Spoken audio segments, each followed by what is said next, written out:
ಮುದ್ದು ಸೊಸೆ ಇವತ್ತಿನ ಸಂಚಿಕೆಯಲ್ಲಿ ಏನಾಗುತ್ತೆ ಅಂತ ನೋಡೋಣ. ಈ ಕಡೆ ವಿದ್ಯಾ ಮುಯಿ ಊಟ ಅಂತ ಎಲ್ಲ ರೆಡಿ ಮಾಡ್ತಿರ್ತಾಳೆ.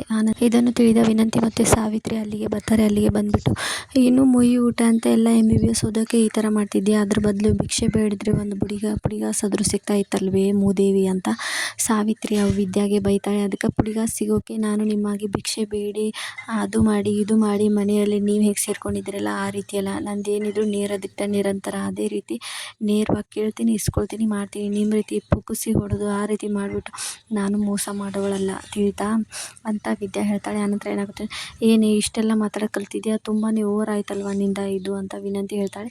ಓವರ್ ಆದರೆ ನನ್ನ ಪಾಡಿಗೆ ಆಗುತ್ತೆ, ಆದರೆ ನಾನು ಈಗ ಹಳೆ ವಿದ್ಯಾ ಅಲ್ಲ, ಈಗ ಬೇರೆಯೇ ವಿದ್ಯಾ.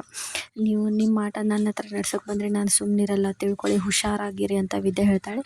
ಆಗ ಸಾವಿತ್ರಿ ಅಷ್ಟೇ ಮಾತಾಡ್ತಿದ್ಯಾ ಅಂತ ಹೇಳ್ಬಿಟ್ಟು ವಿದ್ಯೆಗೆ ಹೊಡೆಯೋಕ್ಕೆ ಅಂತ ಮುಂದೆ ಬರ್ತಾಳೆ. ಆಗ ವಿದ್ಯಾನ ತಡೆದ್ಬಿಟ್ಟು ಆ ಕಡೆ ದೂಗಿಸ್ತಾಳೆ ಸಾವಿತ್ರಿನ. ಆನಂತರ ವಿನಂತಿ, ನಮ್ಮ ಅಮ್ಮನಿಗೆ ಹಾಗೆ ಮಾಡ್ತೀಯ ಅಂತ ಮತ್ತೆ ಕೈ ಮಾಡೋಕ್ಕೆ ಹೋಗ್ತಾಳೆ. ಆಗ ವಿದ್ಯಾ ಅವಳು ಕೈನ ಹಿಡಿದು ಹಿಂದಕ್ಕೆ ಮಾಡಿ ಹಿಡಿತಾಳೆ.